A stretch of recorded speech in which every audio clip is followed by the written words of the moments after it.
Deuxième partie de Politicien, votre rendez-vous politique dont le numéro de ce jour est consacré à la Guinée. Mes 4 invités sont restés avec moi. Alors, nous étions en train de parler dans la première partie, en tout cas à la fin de la première partie, des fonds conséquents qui ont été mobilisés par votre pays, la Guinée notamment, à travers la vente des minéraux. Et vous vous demandiez où sont passés ces milliards engrangés. 2 milliards. Je dis 5 milliards, vous dites 2 milliards, monsieur Amadou va nous répondre. Alors, monsieur Amadou Damaro Camara, madame... Pardon, parce que le prix de la bauxite, la tonne a augmenté. Oui, d'accord. Monsieur Damaro Camara... Et on a augmenté les exportations. Hein.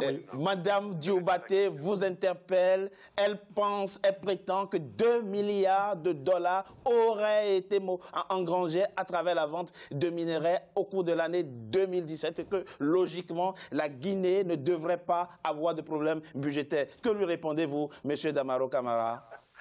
Vous savez, le ridicule ne tue pas. Prenez le prix de 23 ou de 24 dollars la tonne et c'est mal négocié. Vous connaissez 2 milliards de dollars, ça fait combien de millions de tonnes pour qu'on puisse dire voici ce qui revient à l'État sous forme de redevance de taxes. Ça, c'est du ridicule. Donc, je ne crois pas que... Évidemment, c'est des chiffres concrets comme ça. C'est des chiffres qui, selon vous, sont pipotés à la hausse. Hein? Absolument pas. C'est trop facile. C'est votre réponse. Mais revenons à la dimension politique de la crise qu'a connue votre pays. On l'a vu, l'accord est intervenu, effectivement, les enseignants ont appelé à la reprise des cours dès le lundi 19 mars, mais l'opposition appelle à la poursuite des manifestations. Que voulez-vous concrètement? Je rappelle que vous êtes à cette table membre de l'UFDG, vous êtes membre donc du principal parti d'opposition guinéenne. Que voulez-vous? Que veut l'opposition? Voilà, il faudra d'abord distinguer des choses, parce qu'il ne faut pas confondre tout. Mais je ne confonds pas tout. Hein. Oui, mais le mouvement syndical organisé pour réclamer l'augmentation des salaires, cette grève appartient aux syndicats des enseignants. Mais vous étiez solidaire de cette grève? Ce n'est pas tout simplement solidaire, c'est parce que nos enfants en font partie de ceux-là qui sont privés des cours. Effectivement, tout le monde était là. Mais cela ne veut pas dire, laissez-moi terminer, cela ne veut pas dire que c'est l'opposition qui a manipulé le syndicat pour organiser cela. Non, pas du tout. Et aujourd'hui, quand l'opposition demande à ce que les gens se retournent dans la rue, effectivement, c'est pour demander la restitution des résultats des urnes, des élections qui sont passées le 4 février 2018. Vous comprenez? Donc, mais qu'est-ce qui est beaucoup plus regrettable dans tout ça, c'est que cette manifestation, elle a eu pratiquement pendant, vous avez bien dit, pendant 3 semaines à Conakry, il n'y a eu aucun mort. Aucun mort, jusqu'au jour où, 3 jours de cela, l'opposition a demandé, elle, effectivement, une manifestation, justement dans le cadre de réclamer toujours la restitution des résultats des urnes. Et là, il y a eu 3 personnes tuées. Alors c'est très bizarre, effectivement. C'est très bizarre, c'est très bizarre. Quand vous rentrez en danse, laissez-moi terminer. Laissez-moi terminer. Ce qui montre que le gouvernement cible aujourd'hui les personnes pour qu'il faut tuer, parce que le mouvement syndical est parti jusqu'à la présidence. Je peux vous dire, à 100 mètres de la présidence, ils ont dessiré les photos du président de la République. Ils l'ont insulté père et mère, devant les policiers, devant les gardes républicains, devant les médias, devant tout le monde. Et tout le monde l'a vu, mais ils n'ont touché personne. Parce que tout simplement, ces personnes-là, apparemment, c'est d'autres personnes, et c'est des personnes qui ne sont pas à toucher. Et vous, c'est quoi? Mais par conséquent, c'est va terminer maintenant. Quand l'opposition demande maintenant d'aller manifester, et là, ils sont partis, effectivement, à Ratoma, considérés comme étant le fief de l'IFDG, et là, ils ont tué 3 personnes. Ce qui veut dire qu'aujourd'hui, et ça, le plus grave d'ailleurs dans tout ça, c'est que non seulement on a tué ces personnes-là, et l'un des corps a été amené à l'hôpital Ignace Dine. On l'a demandé, c'est là-bas à la morgue. Le président de la République lui-même, il a eu vraiment la bassesse, parce que c'est ce qu'il faut dire, d'appeler le directeur de l'hôpital pour demander de sortir le corps dans la morgue. C'est vraiment regrettable. Je ne pensais pas qu'un président de la République... Le président de la République aurait demandé au directeur de la morgue de ne pas accepter le corps de... Je n'ai pas accepté. Le corps a été déjà accepté. Il était déjà là. Maintenant, quand il est au courant que le corps est dans l'hôpital, donc, pardon, Ignace Dine, à la morgue, il a appelé le directeur de l'hôpital pour demander de sortir le corps. Ce dernier a essayé d'abord de résister, il a résisté, mais écoutez, l'information passe, l'information est passée, le président Selouda Lemel a passé sur le Grand Gueule avant-hier, il a expliqué, effectivement, c'est l'appel du président de la République qui a fait, il a menacé, il a dit que... Ça supposerait quoi, très rapidement? Ça supposerait quoi? Ça supposerait... Quel est l'enjeu? L'enjeu, c'est qu'aujourd'hui, ça montre que le pouvoir a une haine.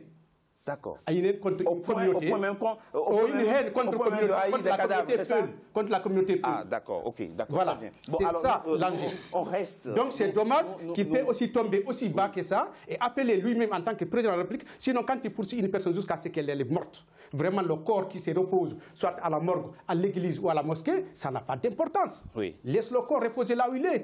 Mais tu appelles, tu demandes à ce que le corps sorte, sinon le directeur de l'hôpital va perdre son poste et finalement il a accepté. Alors, vous évoquez c'est vraiment dommage. Oui, dommage. Non seulement c'est dommage, si c'est avéré, c'est très grave. Alors, M. Amadou Damaro Camara, vous avez écouté Maître Diallo qui, ici, insinue effectivement que le président de la République, qui est le père de la nation guinéenne, aurait une haine viscérale contre un groupe ethnique de votre pays, contre la communauté Peul. Que répondez-vous à votre compatriote? Oui, le problème c'est que ce président de la République a épousé même une femme Peul. Qui vous parle, j'ai épousé une femme Peul. Je ne sais pas comment... Ça n'a rien à voir, M. Damaro. Ça n'a absolument rien à voir. Ça, cette rhétorique date depuis l'indépendance, depuis le premier gouvernement 57. C'est la même chose que j'entends, la représentation d'un groupe ethnique à ce niveau, à ce niveau, à cela. Cela n'est pas le problème. Oui, mais M. Damaro, il est allé loin jusqu'à évoquer effectivement le fait que le président aurait appelé le directeur de morgue pour demander de refuser un cadavre. Écoutez, le président de l'UFG fait du corps des enfants des autres son fonds de commerce. Il y a un hôpital. Je ne suis pas en train d'affirmer que le président a dit ça, ce sont des allégations. Mais il y a un grand hôpital à côté de Bambeto, l'hôpital chinois, qui a une très grande morgue. Mais qu'est-ce que Cellou fait? Il préfère déposer quand il y a des morts, que ce soit par accident, dans les manifestations. Mais s'il s'appelle Diallo, Barry ou So, il prend le corps et l'amène au centre-ville pour organiser des cortèges. Les premiers jours de semaine, c'est ce qu'il choisit toujours pour faire les 5 km pour aller. Jusqu'à Bambeto, il n'a pas d'autre mosquée pour prier sur le corps et aller à un cimetière qu'il a désigné comme cimetière des martyrs. Donc, M. Damaro, effectivement, le président a donc effectivement demandé à un directeur de morgue, pour des raisons d'une enquête peut-être, de ne pas accepter le corps d'un tué. C'est très clair. On a dit ça de Sékou Touré, d'avoir une haine viscérale. On a dit ça de l'ancien Conté, de ne pas aimer le peuple, etc., etc. Donc, personne ne les aime selon eux, et ils n'aiment qu'eux-mêmes. Ils n'aiment personne non plus. Sinon, pourquoi, si ce n'est pas pour en faire de la propagande, prendre un corps à tuer à 20 km, l'amener au centre-ville, à cette morgue, pour pouvoir marcher après, aller à une mosquée spécifique, dans un quartier spécifique, pour aller ensuite enterrer dans un cimetière spécifique. Donc c'est pour des raisons de protection d'ordre public, effectivement, que le président aurait demandé, aurait fait une telle demande. L'hôpital Ignace fait partie des Guinéens. S'il vous plaît. Allô? Oui, monsieur Damaro Camara. Oui. Donc ce n'est pas souci de respect de l'ordre public, effectivement, qu'une telle demande a été faite au directeur de la morgue. C'est pas vrai. C'est des allégations. C'est des allégations, dites-vous. Le DG a une machine de propagande redoutable. Moi, je pense que la Guinée a un véritable problème. Aujourd'hui, on a eu un président de la République qui n'a pas su fédérer son peuple. On prend même des images de la guerre de Sierra Leone et du Libéria pour envoyer aux diplomates, pour dire voici les massacres que les forces de l'ordre font. Et les morts sont mystérieuses. Maintenant, on vient d'arrêter quelques-uns de la garde rapprochée du président de l'UFDG avec des armes de guerre qui tirent sur les gendarmes et qui sont blessés dans les échanges de tirs et qu'on contre lequel on avait émis un mandat d'arrêt, les hommes de M. Cellou Dalein qui l'ont exfiltré du pays, qui l'ont logé, qui l'ont entretenu et qui l'ont fait réintroduire dans le pays sur une autre identité. La preuve, on a eu toutes les preuves hier quand le procureur et il n'est pas seul, il y en a plusieurs. Ils sont prompts à dire qu'il y a eu un gendarme qui a tiré et à bout portant. Merci pour ces précisions. Alors, on le voit, Madame Dioubaté, vous aspirez. C'est un civil, mais sa garde rapprochée s'habille souvent en béret rouge, en tenue militaire. Nous avons...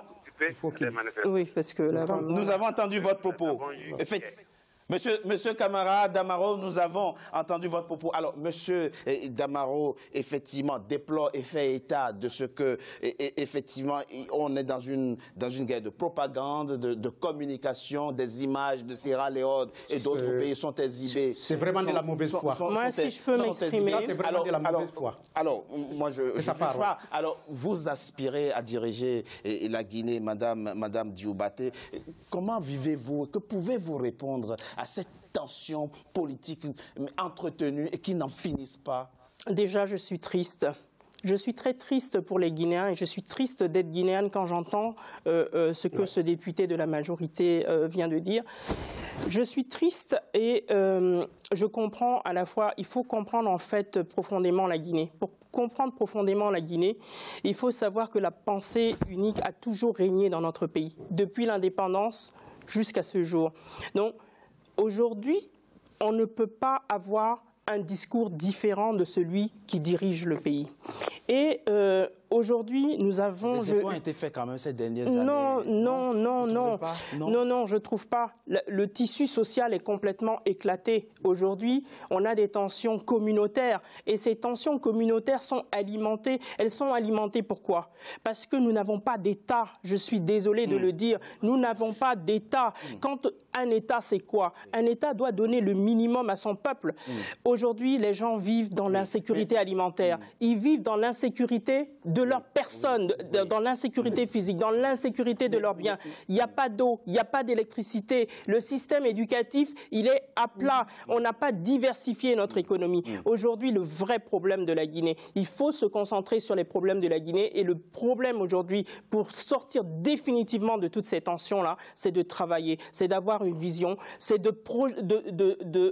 aujourd'hui de développer notre pays. Et pour développer notre pays, il faut diversifier notre économie. Aujourd'hui, les gens qui dirigent notre pays aujourd'hui...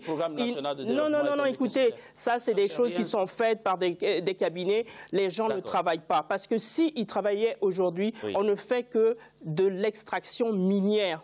Point à la ligne, on ne fait rien. Aujourd'hui, mais il n'y a pas de diversification. On doit travailler, par exemple, sur l'agriculture. Nous avons une population à 66% rurale. Que fait-on pour cette population? Que fait-on pour les jeunes? Aujourd'hui, 90% de la jeunesse guinéenne est au chômage. La majorité des jeunes Guinéens veulent fuir la Guinée. Tous les jeunes Guinéens sont prêts à prendre le risque de traverser le désert, de traverser la mer pour venir... Faute de perspective. Mais bien sûr, mais donc ces gens-là ne travaillent pas, ils sont incapables. Alors, très rapidement, pour revenir à la dimension, mais on reviendra sur la dimension sociale, économique dans la troisième partie de notre émission. Alors, je voudrais quand même qu'on revienne sur la question politique, puisque l'opposition appelle à de nouvelles manifestations contestant justement les résultats des élections locales qu'il y a eu dans votre pays. La question, c'est pourquoi le contentieux électoral doit-il se régler dans la rue? Pourquoi ne pas saisir les organes prévus à cet effet? Oh là là. Alors, monsieur, deux choses. Déjà, on n'a pas d'organes fiables pour cela. La Cour constitutionnelle, juge électoral, viennent de se saborder. C'est-à-dire c'est-à-dire prendre une décision incroyable, non fondée eux-mêmes. C'est pour démettre. Ils ont pris une décision dont on ne sait pas d'où cela vient. Il faut encore être plus bas que la terre pour se permettre en qualité de juge constitutionnel de procéder ainsi. C'est-à-dire depuis que le président de la Cour constitutionnelle actuelle avait dit lors de la prestation de serment d'Alpha Condé que c'est votre deuxième et dernier mandat, Oui, constitutionnellement. Oui, donc il était question de tout faire pour dégager ce monsieur. Alors qu'il est inamovible, il est choisi pour 7 ans, il doit rester. Monsieur Macarena, pour y arriver, je vais vous ramenez-vous la question du contentieux électoral à la personne du président de la Cour constitutionnelle. Je vais vous le dire, vous savez, les contentieux électoraux doivent aller devant la Cour constitutionnelle. C'est vrai. Si cette Cour constitutionnelle est totalement, de façon ostentatoire, à la botte du président de la République, il ne nous reste plus que la rue. Pour un exemple, vous pouvez imaginer que ces membres de la Cour constitutionnelle se battaient pour le partage du fruit de la corruption dans les radios que le président Alpha Condé les avait donnés, juste après les élections. Les juges de la Cour constitutionnelle de la République de Guinée, c'est pour dire que les institutions sont corrompues par Alpha Condé et il n'existe pas. Donc là, il faut savoir quelque chose. Le droit de manifester est un droit imprescriptible et inaliénable. Mais quand il s'agit des élections... C'est-à-dire on peut manifester parce qu'on est content, on peut manifester parce qu'on n'est pas content. C'est un droit que le citoyen ne peut pas se dessaisir, même pour les députés. Mais maintenant... Dans la défiance que Alpha Condé organise une fraude ostentatoire dès le début, parce que tout le gouvernement, contrairement aux dispositions constitutionnelles qui exigent la neutralité aux fonctionnaires, ils ont tous été à l'intérieur du pays pour battre campagne pour Alpha Condé. Il a délégué des juges qui avaient une méthode rodée, c'est-à-dire on annule le vote des opposants jusqu'à ce qu'Alpha Condé passe des votes. Alors on va demander à M. Amadou et Damaro Camara. M. Damaro Camara, vous le voyez, l'opposition de votre pays n'a plus du tout confiance aux organes en charge de l'organisation des scrutins et préfère effectivement régler le contentieux électoral dans la rue plutôt que de saisir ces organes. Que lui répondez-vous, M. Damaro Camara?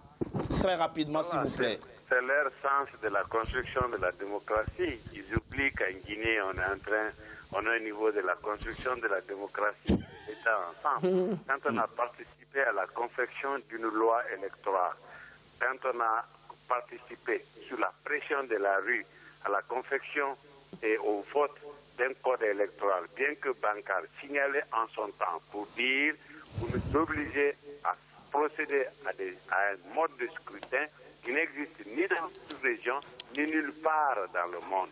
C'est un produit de recherche fondamentale. On ne se surprenne pas donc, comme des démocrates, quand on dit on est pour la construction de la démocratie. Vous ne croyez aucune institution, mais vous allez quand même à la justice. Mais c'est seulement quand vous avez été débouté, seulement quand vous n'avez pas eu raison, que vous préférez venir dans la rue pour demander à ce qu'on donne des voix. Qui doit donner les voix? Nous ne sommes pas contents non plus, nous, ceux de la mouvance, des résultats. L'UFR n'est pas contente des résultats. L'opposition n'est pas contente des résultats. Pourquoi essayer de présidentialiser des élections locales? Pourquoi présidentialiser des... Parce que le président s'est impliqué. C'est parce que le président s'est impliqué. C'est eux qui ont fait. Il a envoyé tout le gouvernement pour faire campagne d'élection. Alors, qui est-ce qui présidentialise? Mais M. Damaro, ça c'est quand même... On a décalé la fête de l'indépendance à Cancun. Qui vous écoutent, hein? Messieurs, je propose qu'on marque une coup de pause. On se retrouve. Non, c'est vraiment dommage. Il pense que c'est débile. Pour la troisième et dernière partie de notre émission. À tout de suite. Le président présidentiel.